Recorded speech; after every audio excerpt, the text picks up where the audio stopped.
Porque o reino de Deus não é comida nem bebida, mas justiça e paz e alegria no Espírito Santo. Romanos 14:17. Querido irmão, seja bem-vindo a esse canal. A leitura de hoje são as cartas de ensino do nosso amado irmão, mestre, servo do Senhor, Derek Prince.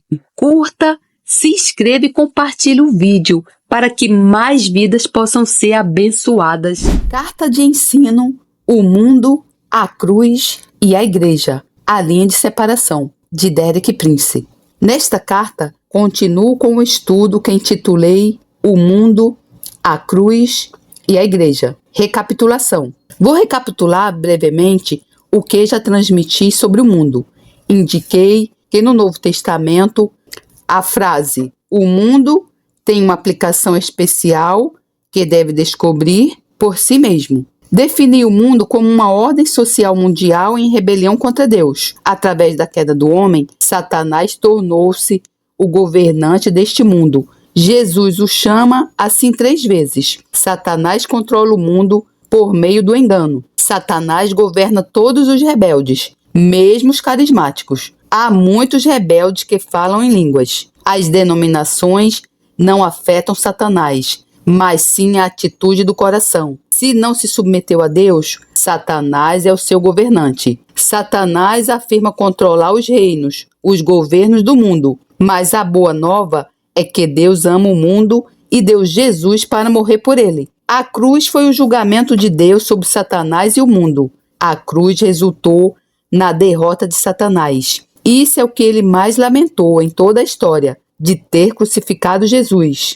Então, faz o possível para manter a igreja na ignorância acerca das consequências que isso teve para ele. Apontei que quando juntarmos tudo o que o Novo Testamento diz sobre o mundo e o espírito do mundo, que isto revela o humanismo, o Novo Testamento revela exatamente o que o humanismo é. E apresentei os contrastes entre o Espírito de Deus e o Espírito do mundo. Continuação. Vou agora continuar com o que o Novo Testamento tem a dizer sobre o mundo, como eu defini, e sobre os crentes e o seu relacionamento com o mundo. De acordo com a minha observação, as verdades que vou ensinar, além das que já ensinei, se fossem acreditadas e postas em prática pela igreja americana, pela igreja ocidental, produziriam uma revolução total. Não reconheceria a igreja. Pessoalmente, acredito que a igreja precisa de uma revolução total. Agradeço a Deus por todos os benefícios e bênçãos que recebemos. Devo dizer que acho que Deus é incrivelmente paciente por não nos levar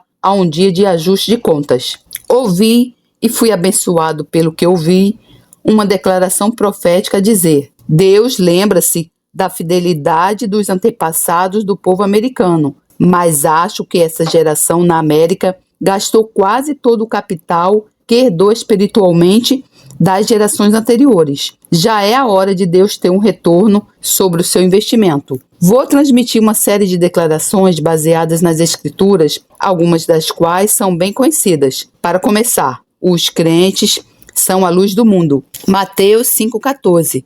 O Sermão da Montanha. Recorde o que Jesus disse: Vós sois a luz do mundo. Eu acredito que Deus e o seu povo são a única fonte de luz no mundo escuro. Não existe outra fonte de luz. Não confunda educação com luz. Pode ser educado e viver totalmente no escuro. E sabe como é que eu sei isso? Porque eu era assim. Tive a melhor educação que a Grã-Bretanha poderia oferecer. Fui academicamente bem-sucedido e estava totalmente no escuro. A outra passagem bíblica que podemos examinar neste contexto e que acho muito importante, Filipenses capítulo 2. Paulo diz aos crentes no versículo 15, para que sejais irrepreensíveis e sinceros, filhos de Deus inculpáveis, no meio de uma geração corrompida e perversa. Filipenses 2,15. Quantas pessoas concordariam que estamos a viver no meio de uma geração corrupta e perversa, entre a qual resplandeceis como astros no mundo? Filipenses 2,15. Outras traduções fazem disso um mandamento. Brilhe como luzes para o mundo. retendo a palavra da vida. Filipenses 2,16. Acredito que é importante vermos isso. Nós apenas brilhamos na medida em que apresentamos a palavra da vida. Nós apenas brilhamos na medida em que apresentamos a palavra da vida. É por isso que estou tão apaixonadamente comprometido com o meu próprio programa de rádio, porque é a minha maneira de pregar a palavra da vida. Seja qual for a maneira que Deus nos deu, cada um em alguma área e em alguma medida é responsável por expor a palavra da vida. E é assim que brilhamos. Os crentes representam Jesus no mundo. Então, a afirmação seguinte é muito semelhante. Os crentes representam Jesus no mundo. Ouvi o testemunho de um homem que estava na Marinha Britânica na Segunda Guerra Mundial. Ele era um descrente total, mas estava num pequeno navio de guerra no qual havia uma tripulação muito reduzida e um dos tripulantes do navio era um cristão comprometido. E esse incrédulo não gostava do cristão. Ele queria afastar-se do cristão, mas não havia forma de fugir dele naquele pequeno navio.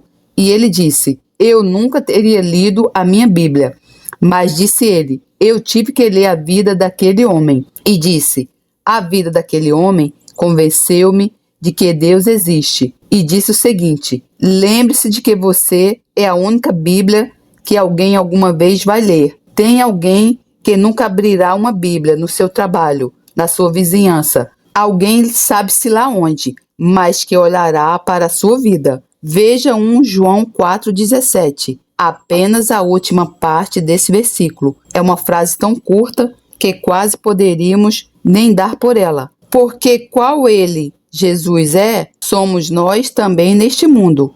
1 João 4,17. O mundo não vê Jesus, mas vemos-nos a nós, e deveria ver-nos como sendo Jesus. Os crentes têm de proclamar o evangelho do reino para todo mundo. A próxima é o meu lema preferido. Os crentes têm de proclamar o evangelho do reino para todo mundo. Existem algumas escrituras que incluo em todos os sermões que prego hoje em dia, e esta é uma delas. Mateus 24, a começar no versículo 3. Chegaram-se a ele os seus discípulos em particular, dizendo: dize-nos quando serão essas coisas, e que sinal haverá da tua vinda e do fim do mundo. Mateus 24, 3. Observe que eles disseram: e que sinal haverá? Não os sinais, mas o sinal.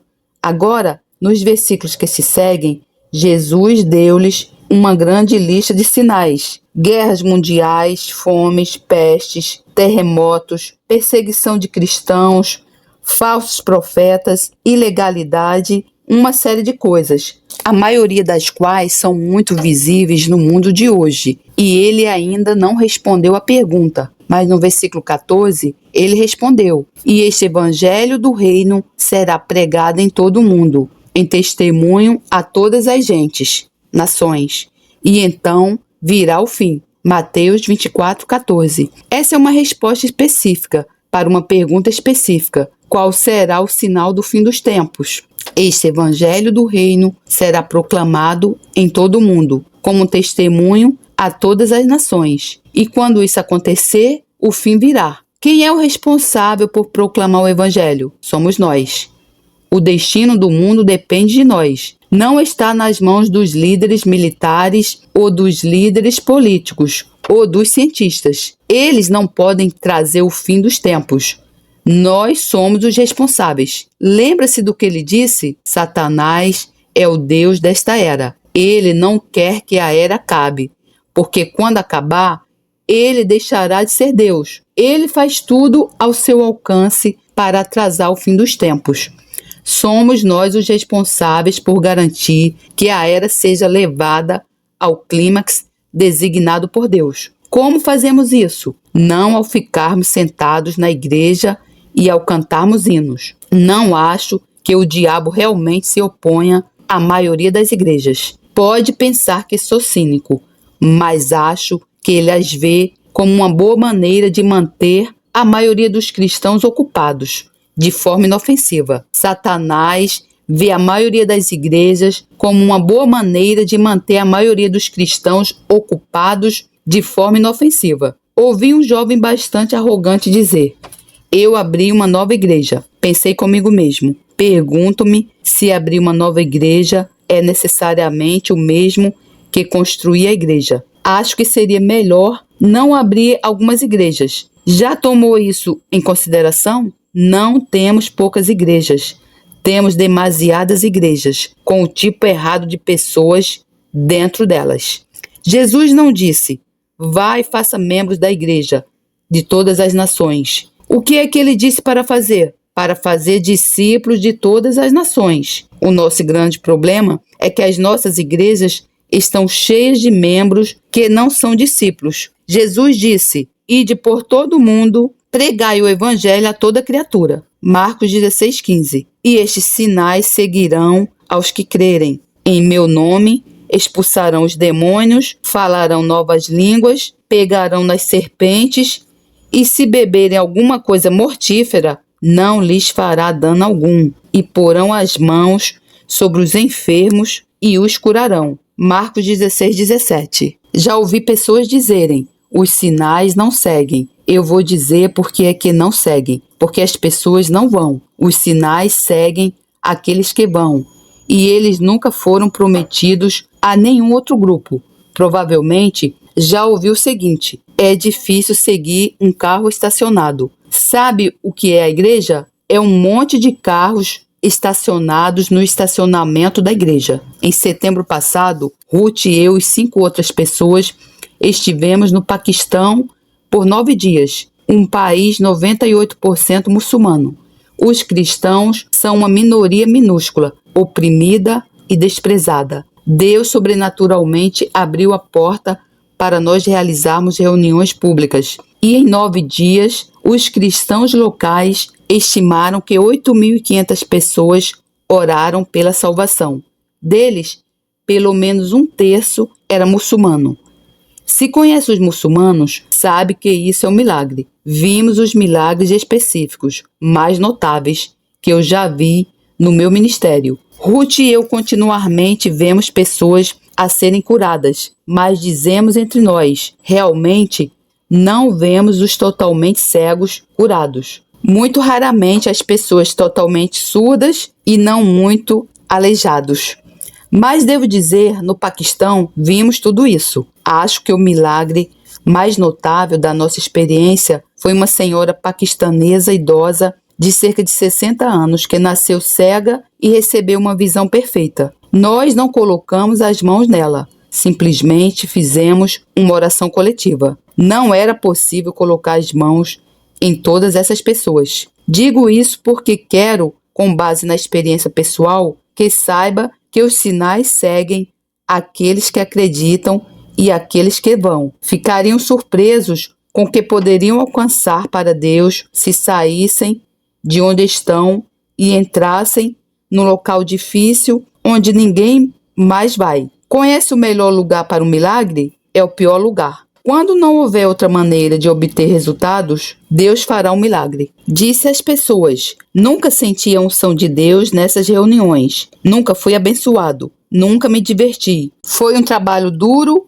quente e empoeirado. Mas Deus achou por bem honrar-nos com o milagroso. O meu coração lamenta por multidões de homens e mulheres jovens, fortes e saudáveis que estão a gastar suas energias no cristianismo convencional quando o mundo clama por aquilo que temos. Na maioria dos lugares, não é preciso persuadi-los a ouvir. Eles estão à espera para ouvir. Não era assim há 40 anos. Esta é a hora da colheita.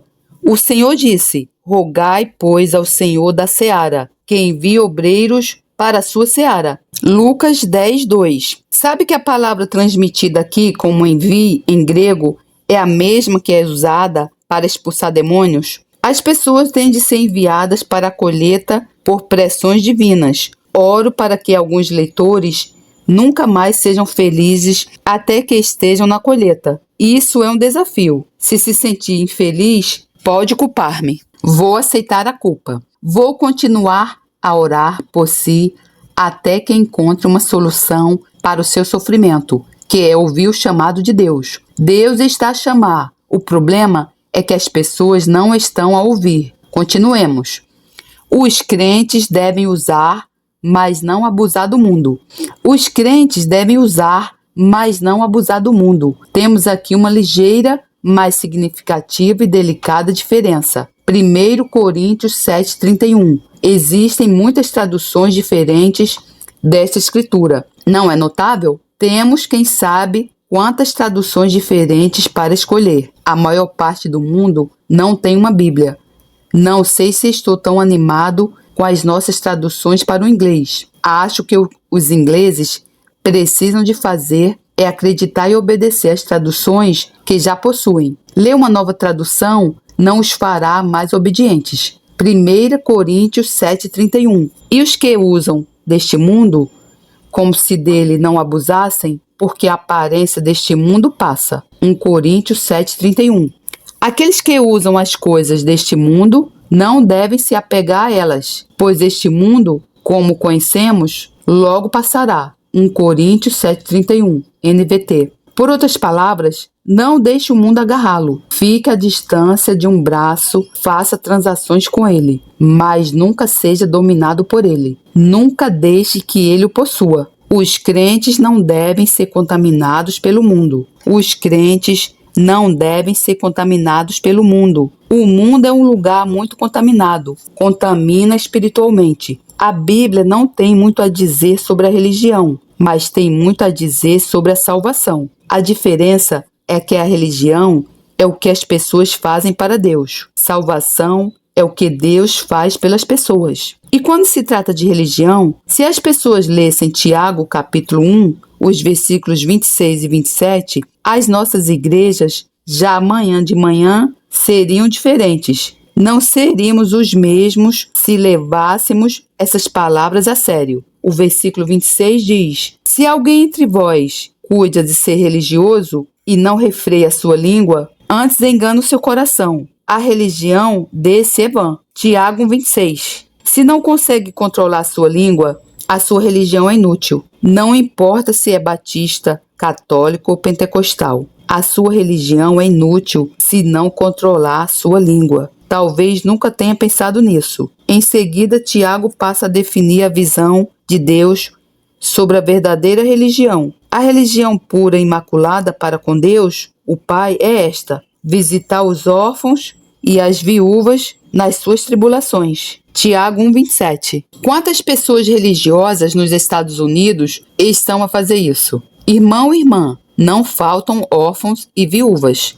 O terceiro mundo está cheio deles. Pode alcançá-los. Existem muitas organizações maravilhosas que se dedicam apenas a alcançar órfãos e viúvas. A minha primeira esposa e eu, a minha esposa atual e eu, passamos consistentemente pelo menos 20 anos apoiando 2 órfãos na Índia e 1 na Coreia. Eu não acho que isso seja algo de extraordinário. Não nos custa muito. Acho que isso é o mínimo. Sabe o que a Bíblia diz em Tiago 4,17? Alguns de nós deviam tirar um curso em Tiago. Diz: aquele, pois, que sabe fazer o bem e não o faz, comete pecado. Tiago 4,17. Duvido que Deus o irá acusar, principalmente dos seus pecados cometidos. Serão seus pecados de omissão que ele verificará. Se todas as famílias cristãs que tivessem as suas vidas em ordem adotassem um filho indesejado,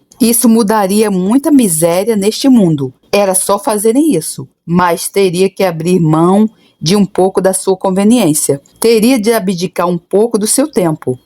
De vez em quando, teria de pensar mais noutra pessoa do que em si mesmo. Que revolução! Mas ainda não terminamos o versículo. Visitar os órfãos e as viúvas nas suas tribulações e guardar-se da corrupção do mundo. Tiago 1,27. O mundo está nojento. Cada vez que toca nele, precisa lavar-se. Não deixe nenhuma dessas marcas sujas e gordurosas do mundo aparecerem no seu lindo manto branco. E se tiver uma marca suja e gordurosa, sabe o que fazer? Sabe que existe um detergente que limpa. Sabe qual? O sangue de Jesus. Já pensou em como seria ser culpado e contaminado e não saber para onde ir e não saber o que fazer? Para carregar na sua consciência o fato de que fez coisas das quais se envergonha, coisas que gostaria que nunca tivessem acontecido? Bem, já é mal o suficiente quando é cristão.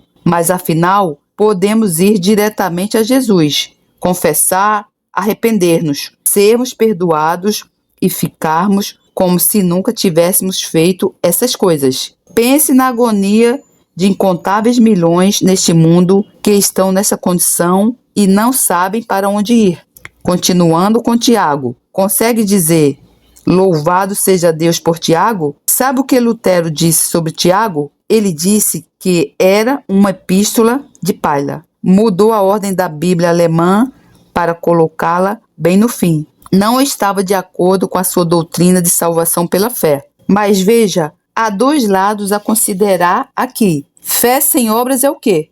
Morta. Precisamos de Tiago. Precisamos dele desesperadamente. Ele era um verdadeiro judeu típico, com os pés no chão. Não conseguiria safar-se com nenhuma linguagem religiosa e ou pomposa com Tiago. Ele trazia-o diretamente para o lugar onde a porca torce o rabo. A amizade com o mundo é inimizade com Deus. Tiago 4. Usa uma linguagem muito pouco educada. Adúlteros e adúlteras. Não sabeis vós que a amizade do mundo é inimizade contra Deus? Portanto, qualquer que quiser ser amigo do mundo, constitui-se inimigo de Deus. Tiago 4. Não pode ser amigável com o sistema mundial. Pode ser amigável com seus vizinhos e amá-los. Mas não se apaixone pelo sistema, porque ele é perverso. É controlado pelo príncipe das trevas. Os crentes devem esperar tribulação no mundo. Os crentes devem esperar tribulação no mundo. Essa afirmação está na sua caixa de promessas, mas está na Bíblia. João 16:33. Tenho-vos dito isto, para que em mim tenhais paz. No mundo tereis aflições, mas tende bom ânimo. Eu venci o mundo. João 16:33. Portanto, no mundo terá tribulação. Consegue dizer louvado seja o Senhor a isso? Veja, há um tipo de ensino muito perigoso a circular, que diz que se tiver problemas, dificuldades e pressões, estará fora da vontade de Deus. Não é necessariamente verdade. Quando Paulo e Barnabé falaram a um grupo de novos convertidos nas cidades que tinham visitado, eles disseram: por muitas tribulações nos importa entrar no reino de Deus. Atos 14:22. Se seguir qualquer rota sinalizada, como sem tribulação, terei de dizer que isso não o levará ao reino de Deus. Esse é apenas um dos fatos difíceis da vida cristã. Por meio da fé, os crentes são vitoriosos no mundo. A próxima afirmação é uma daquelas boas novas. Por meio da fé, os crentes são vitoriosos no mundo. 1 João, capítulo 5, versículo 4-5. Porque todo o que é nascido de Deus vence o mundo. E essa é a vitória que vence o mundo, a nossa fé. Quem é que vence o mundo, senão aquele que crê que Jesus é o Filho de Deus? 1 João 5:4-5. Entende? O próprio uso da frase vencer o mundo indica que já há um conflito com o mundo. Não supera algo a menos que isso esteja a opor-se a si. Mas nós vencemos o mundo pela nossa fé, se exercitarmos essa fé, se formos realistas, se não fugirmos. Agora, vou transmitir algo que foge um pouco do tema, mas que sinto que Deus quer que eu partilhe consigo. Sou cristão há mais de 40 anos e no decorrer desses anos, conheci muitos homens e mulheres que tiveram o chamado de Deus nas suas vidas, sem dúvida. Mas quando olho para trás e penso no que aconteceu com a maioria deles, a minha conclusão é: a maioria deles desviou-se. Apenas alguns perseveraram. E acho que foi isso que Jesus quis transmitir quando disse: porque muitos são chamados, mas poucos escolhidos. Mateus 22:14. Existem inúmeras maneiras diferentes pelas quais o diabo pode desviá-lo do propósito de Deus para a sua vida. Não é o meu propósito abordá-las. Ele não se importa com os meios que tem de usar, desde que apenas o tire da linha do propósito de Deus para a sua vida. Não será uma alma perdida, mas terá uma recompensa muito menor na glória do que poderia ter. Paulo disse: Mas uma coisa faço, prossigo para o alvo. Filipenses 3, 13 e 14. Tenho um objetivo principal, é terminar o meu percurso, é fazer o trabalho para o qual Deus me chamou. Fiz um estudo sobre os requisitos para cumprir o seu chamado e acho que podem ser resumidos numa única frase: determinação. Se tornar indeciso e distraído nos seus pensamentos, não conseguirá. Para cumprir o seu chamado é preciso determinação. O mundo está corrompido pela luxúria. A próxima declaração sobre o mundo. O mundo está corrompido pela luxúria. 2 Pedro capítulo 1, os versículos 3 e 4. Isso está no meio de uma das longas frases de Pedro, mas vamos saltar a introdução, por melhor que seja. Visto como seu divino poder nos deu tudo o que diz respeito à vida e piedade, pelo conhecimento daquele que nos chamou pela sua glória e virtude. 2 Pedro 1,3. Isso pode ser novidade para alguns. Não vai ter de pedir a Deus para lhe dar algo. Ele já deu, pelo conhecimento daquele que nos chamou pela sua glória e virtude. 2 Pedro 1,3. Tudo se conclui no conhecimento de Jesus, pelas quais ele nos tem dado grandiosíssimas e preciosas promessas. 2 Pedro 1,4. Deixe-me fazer o comentário. A provisão está nas promessas. Não tem de pedir a Deus para lhe dar mais nada. O que precisa de fazer é descobrir as suas promessas e reivindicá-las, porque já está tudo lá. Mas agora veja, para que, por elas, as promessas da palavra de Deus, fiqueis participantes da natureza, a natureza do próprio Deus, divina, havendo escapado da corrupção que pela concupiscência há no mundo. 2 Pedro 1,4. Então, esse é o nosso destino divino, é tornarmos-nos cada vez mais participantes da natureza de Deus. Quanto mais absorve a palavra de Deus, mais absorve a natureza de Deus, mais se torna participante da sua natureza. Quanto mais se torna participante da sua natureza, menos espaço há para a corrupção em si, porque a natureza divina é incompatível com a corrupção. A corrupção está no mundo pela luxúria. Luxúria é uma das palavras do Novo Testamento que tem um significado específico. A luxúria é desejos pervertidos, desejos desordenados. O homem foi criado apenas com bons desejos, mas quando se voltou contra o seu Criador, tornou-se rebelde. Aqueles bons desejos tornaram-se pervertidos, e a satisfação desses desejos levou à corrupção. E se olhar para o mundo hoje, ele está manifestamente corrupto por causa dos desejos pervertidos, certo? Olhe em seu redor, em qualquer lugar. Há pessoas a fazer coisas completamente sem sentido, que destroem os seus próprios corpos por meio de desejos pervertidos. Para dar um exemplo religioso muito simples, fumar. Isso é uma luxúria. Eu não condeno pessoas que fumam. Sinto muito por elas. Mas toda pessoa que fuma destrói-se a si mesma. Por que é que alguém iria querer fumar? É um desejo pervertido. Isso traz o quê? Corrupção. Uma corrupção muito prática. Cancro no pulmão. Cancro na língua. Enfisema. Vê como a Bíblia é real? Nunca nos oferece apenas teorias distantes.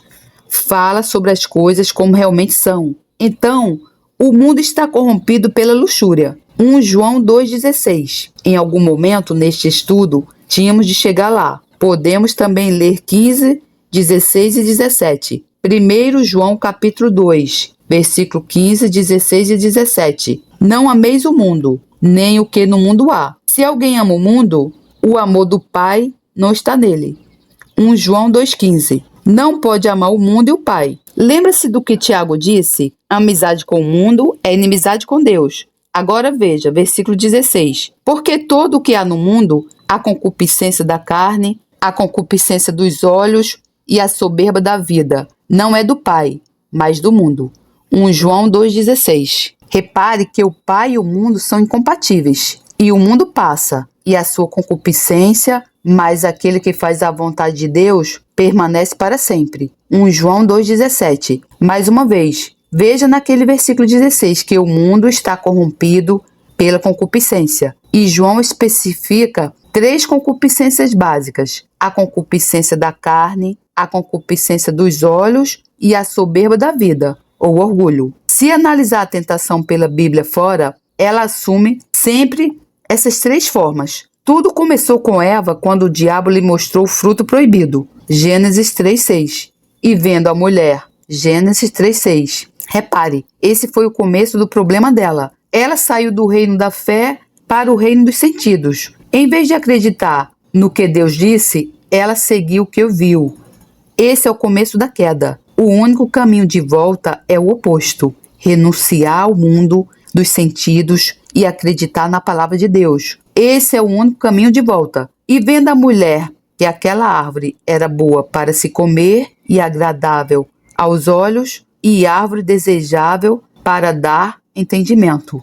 Gênesis 3:6. Essas são as 3 tentações básicas: boa para se comer, a luxúria da carne; agradável, desejável aos olhos, a luxúria dos olhos; desejável para dar entendimento. Isso é o que João chama de orgulho da vida, o desejo de exaltar a si mesmo. Veja, se analisar a natureza da tentação, a tentação inicial não era fazer o mal. O que há de errado em ser como Deus? Todos deveriam querer ser como Deus. Sabe qual era a essência da tentação? Isso é muito importante: o desejo de ser independente de Deus. Essa é a essência do pecado. A essência do pecado é o desejo de ser independente de Deus. Enquanto desejar no seu coração ser independente de Deus, está numa posição perigosa. Nada neste universo tem o direito de ser independente do Criador.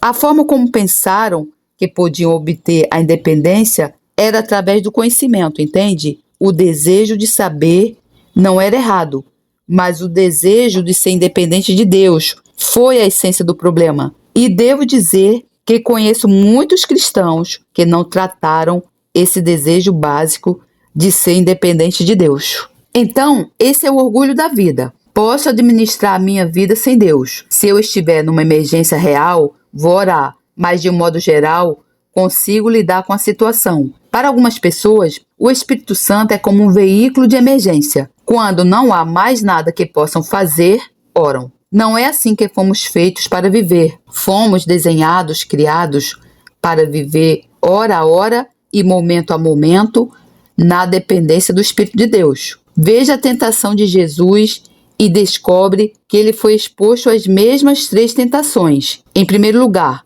manda que essas pedras se tornem pães. Mateus 4:3. O que é isso? A luxúria da carne. Coloque o seu estômago antes da obediência a Deus. Já foi testado dessa forma? Já viu que é essa a natureza do teste? É uma coisa estranha nas nossas igrejas. O alcoolismo é reprovado. A gula é tolerada. Não há nenhuma diferença real. Ambos são mortais. Estou inclinado a pensar que comer demais provavelmente pode matar mais rápido do que o álcool. É incrível. As nossas tradições cegam-nos para os fatos. A segunda tentação em Lucas 4:5. E o diabo mostrou-lhe, no momento de tempo, todos os reinos do mundo. O que é isso? Luxúria dos olhos. Pense no brilho, pense no esplendor, pense nas pérolas, nos diamantes, nos diademas e no luxo. Ele, o diabo, disse: se tu me adorares, tudo será teu. Jesus era o verdadeiro Messias, o verdadeiro Cristo. A minha opinião pessoal é de que quando o falso Cristo vier, ele fará o acordo. Ele cairá e adorará Satanás, e Satanás lhe dará tudo. É assim que eu vejo. A diferença entre o verdadeiro e o falso Cristo é apenas essa. Um se curvaria a Satanás, o outro não. A terceira tentação: lança-te daqui, do pináculo, abaixo. Faça um milagre para mostrar quanto poder tem. Já foi tentado dessa forma? Eu digo-lhe, de muitas maneiras. Essa é a mais sutil de todas as tentações. Use os seus dons espirituais para promover-se. Isso acontece na igreja? Qual é a essência disso? O orgulho. Irmão e irmã, se é uma coisa de que tenho medo, é o orgulho. O orgulho vem antes de quê? A soberba precede a ruína. Provérbios 16:18. Não acredito que o erro alguma vez entre na igreja por qualquer outra porta, exceto pelo orgulho. Todo erro religioso é motivado pelo orgulho. Todo erro religioso é motivado pelo orgulho. Se quiser conseguir seguidores, pode consegui-los pela coisa mais tola que conseguir pensar em dizer. Por exemplo, se disser às pessoas, se acredita nisso, será uma pessoa superior. Não há outro grupo como esse. É o grupo. Deixe-me dizer uma coisa, apenas uma palavra de cautela. Se alguma vez se encontrar com um grupo que diz que, se quiser estar certo, tem de juntar-se a nós, se juntar a eles, pode ter a certeza de uma coisa: está errado. Essa atitude está errada. Não importa o que mais também de bom possa vir com isso. Vou apontar um outro fato interessante, muito simples. Adão caiu por comer, Jesus venceu com o jejum. Quando lida com seu estômago, lida com a raiz. O jejum, em certo sentido, praticado corretamente, coloca o machado na raiz da árvore. O jejum passou de moda para muitas pessoas, mas está a voltar. Quando o Senhor me salvou no exército britânico, no deserto, ninguém o pregou para mim, mas eu sabia que precisava de jejuar. E jejuei todas as quartas-feiras por 4 anos e meio. Os soldados ao meu redor costumavam chamar quarta-feira de Ramadão. Sabe por que o chamaram de Ramadão? Porque esse é o mês muçulmano do ano em que os muçulmanos não comem durante o dia. Não acredito que pudesse ter feito o que Deus queria que fizesse se não tivesse aprendido cedo o segredo do jejum. Jesus disse aos seus discípulos: quando jejuais. Ele não disse se jejuais. Ele tinha como certo que eles jejuariam. Quero dizer mais alguma coisa sobre a corrupção. Isso veio como uma espécie de revelação para mim. Quer dizer, é apenas um fato óbvio, mas nunca me tinha percebido disso. A corrupção é irreversível. Quando algo torna-se corrupto, não se consegue reverter. A corrupção é irreversível. Quer se trate de fruta ou carne ou o que for. Pegue num dos lindos pêssegos da Geórgia e coloque-o numa prateleira e deixe-o lá ficar uma semana. Ele começa a murchar e a amarelar, a perder a sua fragrância e o seu sabor. Não pode mudar isso. Pode colocá-lo no frigorífico e retardar a corrupção, mas não a pode reverter. Acho que algumas igrejas são como frigoríficos. A corrupção não é visível tão rapidamente, mas ainda lá está, entende? E isso é verdade no mundo. Não há como reverter o processo de corrupção no mundo. A minha opinião pessoal é que o mundo tornou-se tão corrupto que não pode durar muito mais tempo. Tenho o direito de questionar isso, mas na minha vida vi uma aceleração da corrupção em áreas onde você nem sabia que havia corrupção. É como pêssego quando chega às suas mãos. Acha que não há nada de errado com este pêssego, mas está corrupto. É corruptível. É assim com a humanidade.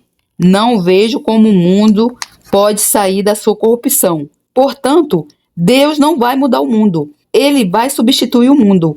Isso é o que ele faz nas nossas vidas. Por causa da corrupção do pecado, ele diz: deve nascer de novo. Precisa de ter um novo começo. Não vou consertar o antigo. Vou começar algo totalmente novo, que tem uma origem totalmente nova. Uma origem divina, que tem uma vida divina incorruptível. Vai nascer de uma semente incorruptível da palavra de Deus. O que muitas pessoas não percebem é que o mesmo vai acontecer com este mundo. Deus não vai melhorar este mundo. Ele vai substituir este mundo. Veja a passagem em Mateus 19 e versículo 28. Isso é entre Jesus e os seus discípulos. E Jesus disse-lhes: em verdade vos digo que vós que me seguistes, quando na regeneração o Filho do Homem se assentar no trono de sua glória, também vos assentareis sobre 12 tronos, para julgar as 12 tribos de Israel. Quando é que isso vai acontecer? Na regeneração.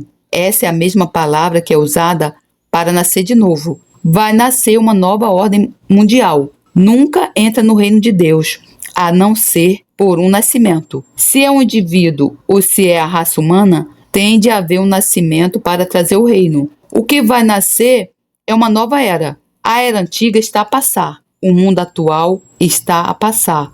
Deus não vai consertá-lo. Ele não vai prolongá-lo. Ele vai substituí-lo. Uma nova ordem vai nascer na terra. E Jesus disse: quando vir certas coisas, saberá que são as dores do parto. Eu acredito que estamos a viver na época das dores do parto. Essa é a minha convicção pessoal. Assim, quando um jovem se casa com uma linda jovem e no devido tempo ela fica grávida e passado 9 meses ela diz: estou até cólicas. Ele não diz: bem, eu só queria que pudéssemos livrar-nos dessas cólicas. Ele leva para o hospital e é realista o suficiente para saber que as cólicas têm de seguir o seu curso. Mas o que está por vir? Um nascimento. Se entendi bem, não vamos poder reconstruir este mundo. Ele está em trabalho de parto. É tolice tentar reverter as dores. Tudo o que podemos fazer é cooperar com o nascimento, certo? Tudo isso se deve ao fato de que a corrupção é irreversível. Deus está a estabelecer um reino que não é deste mundo. Em João 18, encontramos alguns fatos simples, mas descobri que em muitos casos os cristãos ouviram as mensagens complicadas e nunca enfrentaram os fatos simples. João 18:36. Tornou, pois, a entrar Pilatos na audiência e chamou a Jesus e disse-lhe: Tu és o rei dos judeus? Respondeu-lhe Jesus: Tu dizes isso de ti mesmo ou disseram-tu outros de mim? Pilatos respondeu: Porventura sou eu judeu? A tua nação e os principais dos sacerdotes entregaram-te a mim. Que fizeste? João 18, 33, 35. E Jesus disse no versículo 36. Respondeu Jesus: O meu reino não é deste mundo. Se o meu reino fosse deste mundo, pelejariam os meus servos, para que eu não fosse entregue aos judeus. Mas agora o meu reino não é daqui. João 18, 36. Isso é muito importante. O reino de Deus não é deste mundo.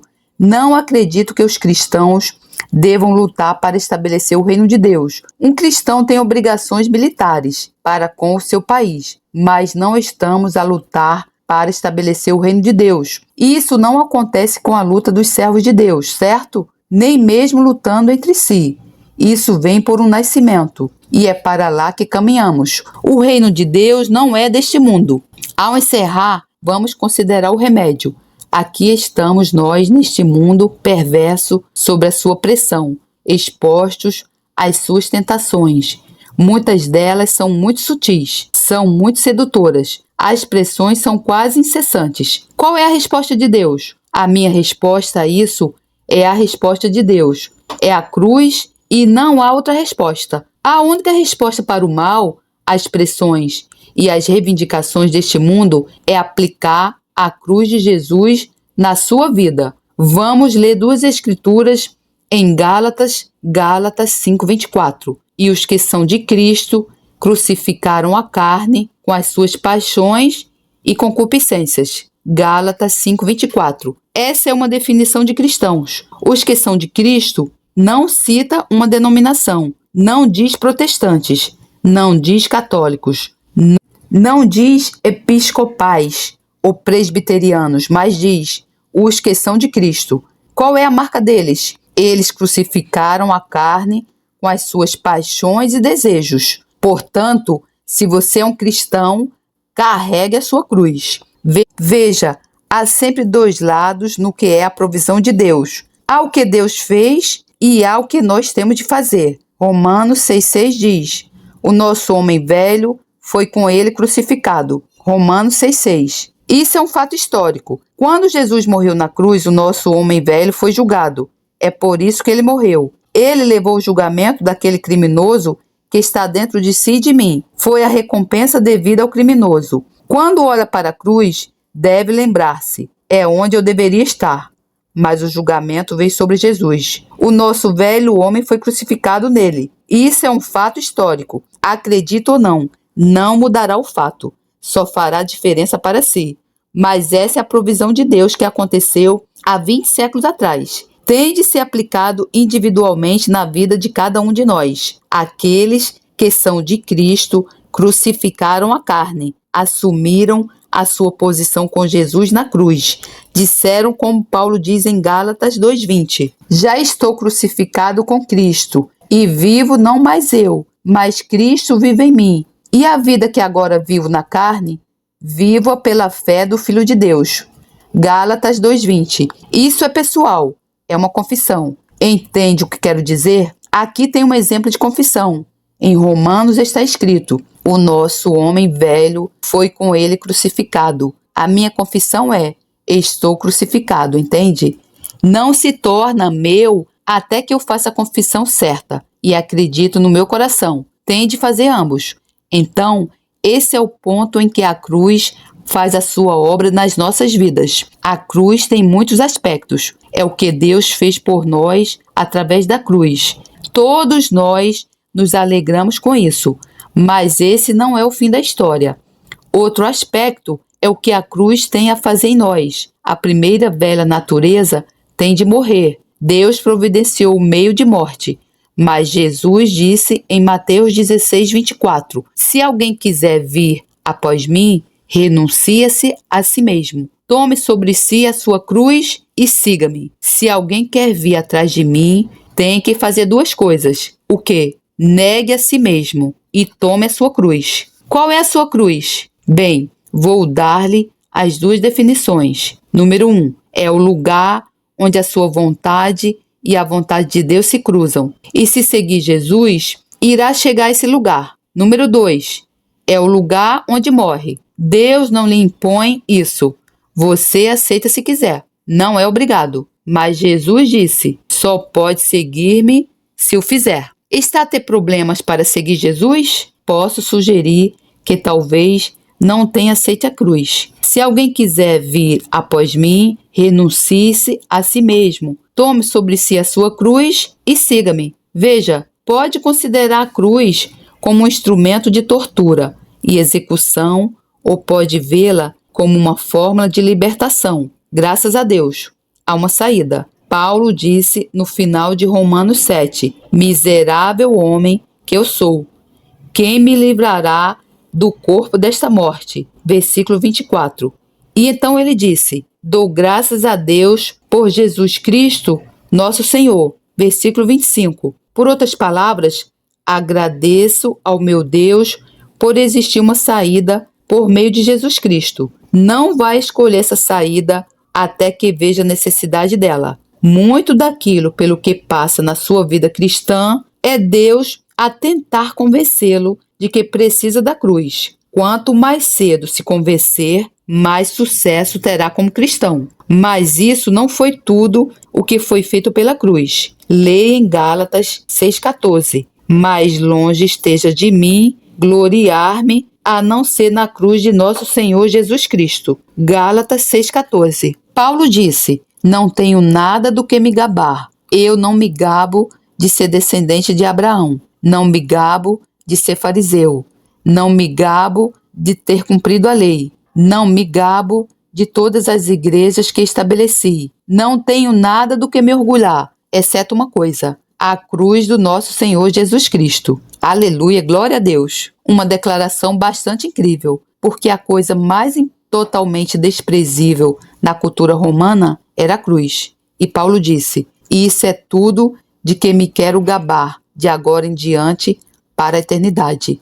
Não tenho mais nada do que me gabar. E ele disse, Deus me livre de me gloriar, exceto na cruz de nosso Senhor Jesus Cristo, por quem, ou pela qual, ou como quiser dizer, o mundo foi crucificado, para mim e eu para o mundo. Entende? Essa é a linha divisória. O mundo não tem reivindicações deste lado da cruz. O seu território termina na cruz. As suas pressões acabam, tal como as suas tentações. E do outro lado, a paz, por um preço. O preço é o fim de mim mesmo, mas continua a viver, certo? Como? Agora não é você que está a viver, é Cristo que está a viver em si. Glória a Deus, louvado seja o meu Senhor. Para terminar, vou contar uma experiência pessoal que tive há anos atrás que me ajudou muito e de uma forma que lhe dê algo a que se agarrar. Talvez tenha sido assim na primeira vez que essas verdades me foram apresentadas, que amadureceram na minha vida desde então e ainda continuam. Em meados da década de 50, eu pastoreava uma congregação pentecostal muito pequena no centro de Londres. E 3 dias por semana tínhamos reuniões de rua bem no meio de Londres, num lugar chamado Speaker's Corner, Mabel, Art. E fiz isso, juntamente com muitos outros. Portanto, sei o que é pregar nas ruas. Acho que é um treino muito bom, porque realmente não pode confiar nas suas notas. Tem de improvisar, tem de saber como lidar com intrusos e precisa de encontrar respostas rápidas. Mas, de qualquer forma, neste período, tive um sonho vívido.